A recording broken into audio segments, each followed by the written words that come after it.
Hey, so this is an exercise on switching between two chords. We're going to work with G and C today.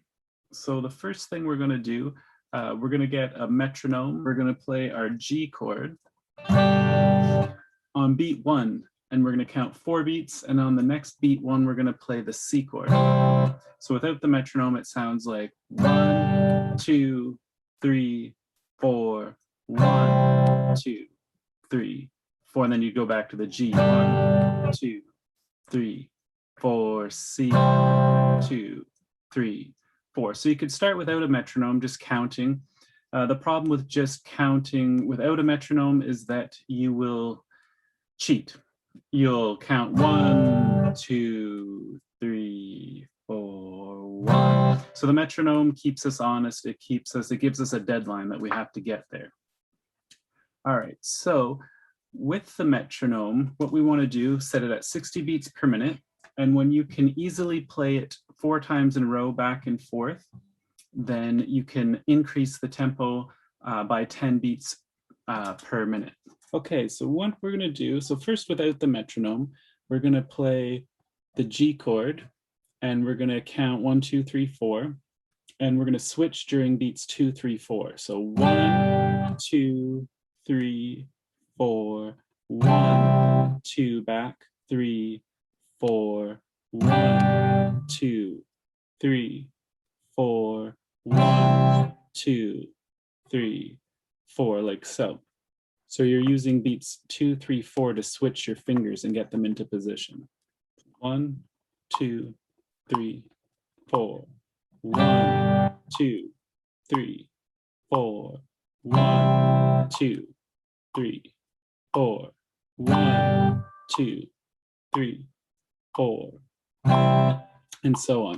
So what we're doing there, we're trying to get our fingers, at first we may have to put them in place one at a time, line them up. That's why we take 3 beats to get there. We have lots of time, and you just want to repeat this over and over until it becomes easy, till you can do this with the metronome 4 times in a row perfectly, no mistakes. Eventually what you want is, you want your fingers to go right into the shape of the C chord, back to the shape of the G, and then put them down onto the strings. You want the whole unit to move into place. Okay, so once you've increased that to 70 beats, 1, 2, 3, 4, 1, 2, 3, 4. So you'd repeat that. If you can get it 4 times in a row, increase it to 80. 1, 2, 3, 4. 1, 2, 3, 4. 1, 2, 3, 4. So once you continue doing this, I would move it up maybe as far as 120. At 120 beats per minute, sounds like 1, 2, 3, 4, 1, 2, 3, 4, 2, 3, 4, 1, 2, 3, 4, 1, 2, 3, 4.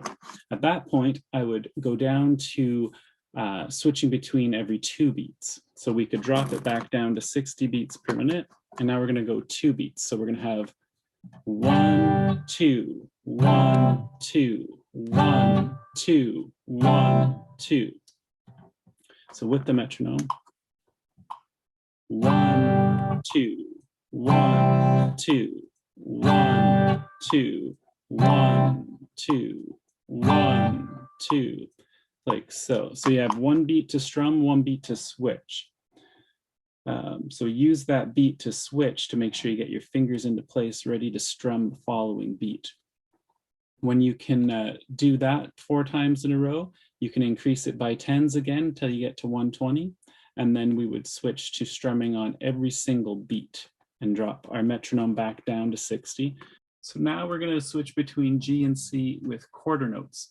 So a quarter note is strumming once per beat. 1, 2, 3, 4.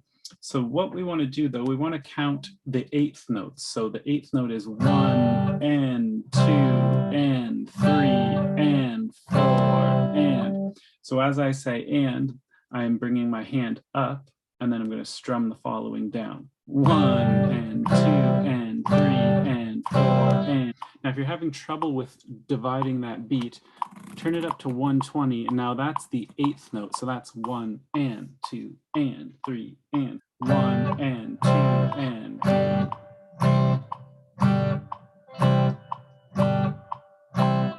So now you're strumming every single beat. And then again, continue to practice that, increasing it by tens. Once you've, say you've got 4 bars in a row of that, then increase it by 10. So you're doing it at 70, 80, and keep increasing it. And that should bring you up to being able to comfortably switch between any 2 chords. So I used C and G here, but you could use any 2 chords that you're working on or a chord that you're having trouble switching between. All right, that's it for now. So take a break from your computer and go play your guitar. Thanks.